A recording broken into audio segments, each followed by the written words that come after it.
ಹೌದು. ನೋಡಿ, ಚುನಾವಣೆ ಅಂದಮೇಲೆ ಯುದ್ಧ ಆದ್ಮೇಲೆ ಅದೆಲ್ಲನೂ ಕೂಡ ಬೇರೆ ಬೇರೆ ಫ್ಯಾಕ್ಟರಿಗಳು ಇಂಪಾರ್ಟೆಂಟ್. ಅಲ್ಲಿನೂ ಕೂಡ ಮುಸಲ್ಮಾನರಲ್ಲಿ ದೊಡ್ಡ ಒಂದು ಆತಂಕ ಕ್ರಿಯೇಟ್ ಆಗಿದೆ. ಕಾಂಗ್ರೆಸ್ಸು ನಮಗೆ ಬೆನ್ನಿಗೆ ಚೂರಿ ಆಗಿದ್ದಾರೆ. ಕಾಂಗ್ರೆಸ್ ದ್ರೋಹ ಬಂದಿದೆ. ನಮಗೆ ಕಾಂಗ್ರೆಸ್ಗೆ ಮುಸಲ್ಮಾನರ ಓಟ್ ಬೇಕೇ ಬಂತು, ಅವರ ಒಳಿತು ಬೇಕಾಗಿಲ್ಲ. ಅವರ ರಾಜಕೀಯ ಪ್ರಾತಿನಿಧ್ಯ ಕೊಡುವಂಥದ್ದು ಕಾಂಗ್ರೆಸ್ ಕೊಡ್ತಾ ಇಲ್ಲ. ಒಂದು ರೀತಿ ಮುಸಲ್ಮಾನರಿಂದ ಮಲತಾಯಿ ಧೋರಣೆಯನ್ನು ಕಾಂಗ್ರೆಸ್ ಮಾಡ್ತಾ ಇದೆ. ಗೆಲ್ಲಕ್ಕೆ ಮಾತ್ರ ನಾವು ಬೇಕು, ಅಧಿಕಾರ ಬಂದಾಗ ನಾವು ಬೇಡ ಅನ್ನೋದು ಭಾವನೆ ಮುಸಲ್ಮಾನರಲ್ಲಿ ಬಂದಿದೆ. ಅದರಿಂದ ಅವರು ಎಚ್ಚರ ಕೊಡ್ತಾ ಇದ್ದಾರೆ. ನರೇಂದ್ರ ಮೋದಿ ನಮ್ಮ ದೇಶದ ಪ್ರಧಾನಿ 3 ಬಾರಿ ಆಗಿದ್ದಾರೆ. ನಮಗೇನು ತೊಂದರೆ ಆಗಿದೆ? ಏನು ತೊಂದರೆ ಆಗಿಲ್ಲ. ಬಹಳ ಅನುಕೂಲಗಳ ಕೂಡ ಆಗಿದೆ. ಅದರಿಂದ ಕಾಂಗ್ರೆಸ್ ನಮ್ಮನ್ನು ಏನು ಬೆದರಿಕೆಯ ಬೊಂಬೆಯಾಗಿ ಇಟ್ಕೊಂಡಿದ್ರು, ಅದು ಇವತ್ತು ದಾವಣಗೆರೆ ಚುನಾವಣೆಯಲ್ಲಿ ನಾವು ಗೆಲುವನ್ನು ಸಾಧಿಸ್ತೇವೆ. ಸಾಧಿಸೋದು 100% ಮುಸಲ್ಮಾನರ ಎಚ್ಚರಿಕೆಯ ಮಾತು ಕೂಡ ಈ ಚುನಾವಣೆಯಲ್ಲಿ ಆಗುತ್ತೆ. ಅದು ಕೂಡ ಒಳ್ಳೆಯದು. ದೇಶದ ದೃಷ್ಟಿಯಿಂದ, ರಾಜ್ಯದ ದೃಷ್ಟಿಯಿಂದ ಏನು ಬೆದರಿಕೆ ಬೊಂಬೆಯಾಗಿ ಯೂಸ್ ಮಾಡ್ತಾ ಇದ್ರು ಮುಸಲ್ಮಾನರನ್ನ, ಅದಕ್ಕೊಂದು ಅಂತ್ಯ ಆಡೋಕ್ಕಾಗುತ್ತೆ. ಬಾಗಲಕೋಟೆ ಚುನಾವಣೆಗೆ ಸಂಬಂಧಪಟ್ಟಂತೆ ಕೊನೆಯ ಹಂತದಲ್ಲಿ ನಮಗಿರುವಂಥ ಮಾಹಿತಿ ಪ್ರಕಾರ ಎಲ್ಲರೂ ಹೊರಗಡೆ ಹೋಗ್ಬೇಕು. ಬಿಜೆಪಿಯ ಕಾರ್ಯಕರ್ತರು ನಾವು ಯಾರ್ಯಾರು ಎಲ್ಲ ಬಂದ ಮೇಲೆ ಅಲ್ಲಿ ಕಾಂಗ್ರೆಸ್ ಅವರು ಅಧಿಕಾರದ ದುರ್ಬಳಕೆ ಮಾಡಿಕೊಂಡು ಅಲ್ಲಿನ ಕೆಲವು ಶಾಸಕರು ಹೊರಗಡೆಯಿಂದ ಹೋಗಿ ಅಲ್ಲಿ ಹಣ ಹಂಚಿರೋದು ನಾವು ದಾಖಲೆಗಳನ್ನು ಕಲೆಕ್ಟ್ ಮಾಡ್ತಾ ಇದ್ವಿ. ಅದು ಕೂಡ ನನಗೆ ಬೆಳಗ್ಗೆ ಫೋನ್ ಬಂದಿದ್ದು. ಆ ದಾಖಲೆಗಳನ್ನು ಕೂಡ ಕಲೆಕ್ಟ್ ಮಾಡ್ತಾ ಇದ್ವಿ. ಹಣ ಹಂಚಿರೋದ್ರ ಬಗ್ಗೆ ನಮಗೆ ದಾಖಲೆಗಳು ಸಿಗ್ತಾ ಇದೆ. ಎಲ್ಲರೂ ಆಚೆ ಬಂದಮೇಲೆ ಅವ್ರು ಮಾತ್ರ ಹೊರಗಡೆ ಇದ್ದು ರೆಸಾರ್ಟ್ಗಳಲ್ಲಿ ಹಣ ಹಂಚಿರೋ ದಾಖಲೆಗಳು ಬರ್ತಾ ಇದೆ. ನೋಡೋಣ, ಅದು ಪ್ರಯತ್ನ ನಡೀತಾ ಇದೆ. ಆದರೆ ಅಲ್ಲಿ ಹಣದ ಪ್ರಭಾವ ಹೆಚ್ಚಿಗೆ ಕಂಡು ಬರ್ತಾ ಇದೆ. ಬಿಜೆಪಿಗೆ ಒಂದು ಸುದಿನ ಇವತ್ತು. ಪ್ರಮುಖವಾಗಿ ದೇಶದ ಗಮನವನ್ನು ಸೆಳೆದಿರ್ತಕ್ಕಂಥದ್ದು ಪಶ್ಚಿಮ ಬಂಗಾಳದ ಚುನಾವಣೆ. ಇಡೀ ದೇಶ, ಇಡೀ ಪ್ರಪಂಚ, ಎಸ್ಪೆಷಲಿ ಬಾಂಗ್ಲಾದೇಶ, ಪಾಕಿಸ್ತಾನನೂ ಕೂಡ ಈ ರಿಸಲ್ಟ್ ಬಾಂಗ್ಲಾದೇಶಕ್ಕೂ ಆಘಾತ ಆಗಿದೆ, ಪಾಕಿಸ್ತಾನಕ್ಕೂ ಆಘಾತ ಆಗಿದೆ. ಅಸ್ಸಾಮಲ್ಲಿ ಬಿಜೆಪಿ ದೊಡ್ಡ ಬಹುಮತದೊಂದಿಗೆ ಈಗಿರೋ ಟ್ರೆಂಡಲ್ಲಿ ಲೀಡ್ ಬರ್ತಾ ಇದೆ. ಅದೇ ರೀತಿ ವೆಸ್ಟ್ ಬೆಂಗಾಲಲ್ಲೂ ಕೂಡ ಬಿಜೆಪಿ ಟ್ರೆಂಡ್ ದೊಡ್ಡ ಮಟ್ಟದಲ್ಲಿ ಬರ್ತಾ ಇದೆ. ಮತ್ತೆ ಪುದುಚೇರಿಯಲ್ಲಿ ಕಳೆದ ಬಾರಿನೂ NDA ಸರ್ಕಾರ ಇತ್ತು, ಈ ಬಾರಿನೂ NDA ಸರ್ಕಾರ. ತಮಿಳುನಾಡಲ್ಲಿ ಬಿಜೆಪಿ ಮತ್ತು ಅಣ್ಣಾ DMK ವಿಚಾರವಾಗಿ ಮಾಧ್ಯಮದಲ್ಲಿ, ಸಮೀಕ್ಷೆಗಳಲ್ಲಿ ಎಲ್ಲರೂ ಕೂಡ 10, 15, 20 ಈ ತರ ಸ್ಥಾನಗಳನ್ನು ತೋರಿಸ್ತಾ ಇದ್ದಾರೆ. ಒಂದೇ ಒಂದು ಸಮೀಕ್ಷೆ ಬಿಟ್ಟರೆ ಇನ್ನೆಲ್ಲನೂ ಕೂಡ DMK ಗೆಲ್ಲುತ್ತೆ, DMK. ಈಗ DMK ಒಂದು ರೀತಿ ಹತಾಶ ಮನೋಭಾವದಲ್ಲಿ ಗೂಡು ಸೇರಿದ್ದಾರೆ.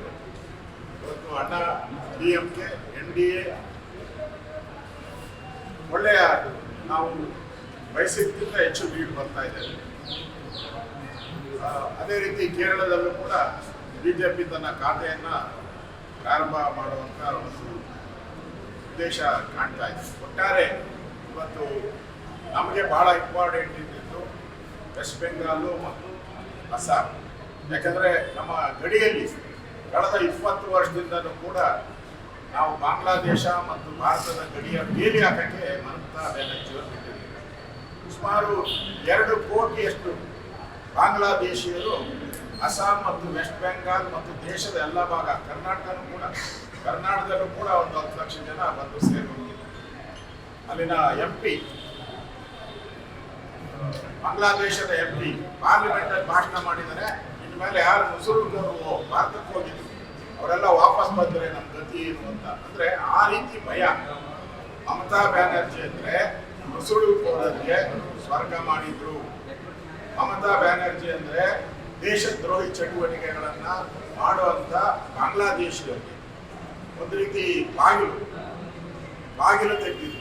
ಇವತ್ತು ಆ ಬಾಗಿಲುಗಳೆಲ್ಲ ಬಂದಾಗುವಂತ ಒಂದು ಸನ್ನಿವೇಶ ದೇಶದ ಭದ್ರತೆಗೆ, ಇವತ್ತು ಈ ಚುನಾವಣೆ ದೇಶದ ಭದ್ರತೆಗೆ ದೊಡ್ಡ ಒಂದು ಹಾದಿಯನ್ನ ಮಾಡಿಕೊಟ್ಟಿದೆ, ಸುವರ್ಣ ಹಾದಿ. ಇದರಿಂದ ನಮ್ಮ ದೇಶಕ್ಕೆ ನುಸುಳುಕೋರಾಗಿ ಬಂದು ದೇಶದಲ್ಲಿ ಭಯೋತ್ಪಾದನೆಗಳನ್ನೇ ಮಾಡ್ತಾ ಇದ್ರು, ಅದಕ್ಕೆ ತಡೆ ಬೀಳುವಂತ ಕಾಲ ಸನ್ನಿಹಿತ ಆಗಿದೆ. ಇವತ್ತಿರೋ ಟ್ರೆಂಡ್ ಪ್ರಕಾರ, ಈಗಿರೋ ಟ್ರೆಂಡ್ ಪ್ರಕಾರ ದೇಶದಲ್ಲಿ ಬಿಜೆಪಿ, ನರೇಂದ್ರ ಮೋದಿ, ಅಮಿತ್ ಶಾ, ನಮ್ಮ ರಾಷ್ಟ್ರೀಯ ಅಧ್ಯಕ್ಷರು, ಬಿಜೆಪಿಯ ಅಧ್ಯಕ್ಷ ನವೀನ್ ಅವರು ಎಲ್ಲರೂ ಕೂಡ ಇವರೆಲ್ಲರ ನೇತೃತ್ವದಲ್ಲಿ ನರೇಂದ್ರ ಮೋದಿಯವರ ವರ್ಚಸ್ಸಿಂದ ಇವತ್ತು ದೇಶದಲ್ಲಿ ಬಿಜೆಪಿಯ ದೊಡ್ಡ ಅಲೆ ಇದೆ ಅನ್ನೋದು ಸ್ಪಷ್ಟವಾಗಿ ಕಾಣ್ತಾ ಇದೆ. ಕರ್ನಾಟಕದಲ್ಲಿ 2 ಬೈ ಎಲೆಕ್ಷನ್ ನಡೀತಾ ಇತ್ತು.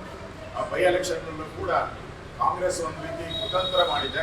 ಆದರೂ ಕೂಡ ನಾವು 1 ಸೀಟ್ ಆದರೂ 2 ಪ್ರಯತ್ನ ನಡೀತಾ ಇದೆ. 1 ಸೀಟ್ ಆದರೂ ಗೆಲ್ಲುವಂಥ ವಾತಾವರಣ.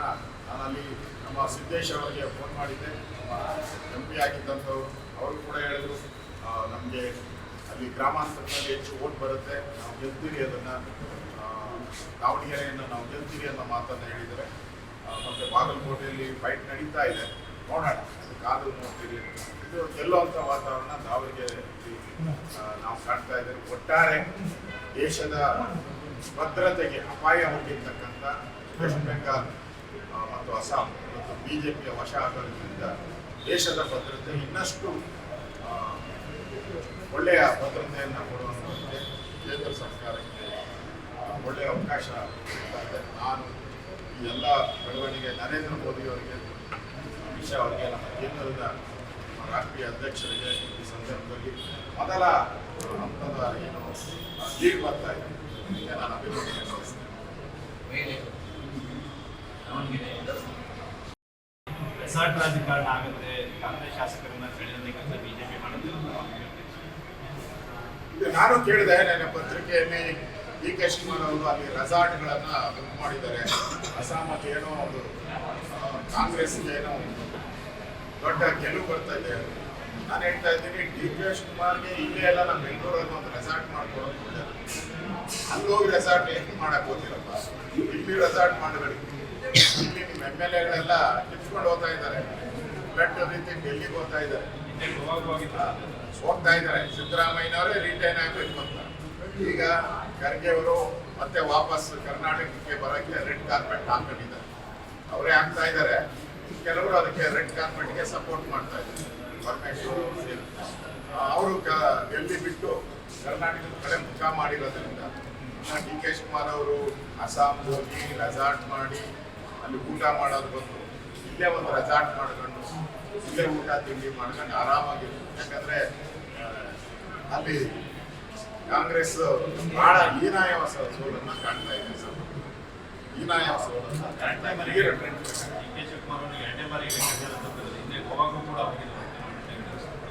ಅವರು ಗೋವಾಗ ಹೋದಾಗೂ ಎಡು ಬಿದ್ದಿದ್ದಾರೆ, ಅಸ್ಸಾಂ ಹೋದಾಗೂ ಎಡು ಬಿದ್ದಿದ್ದಾರೆ.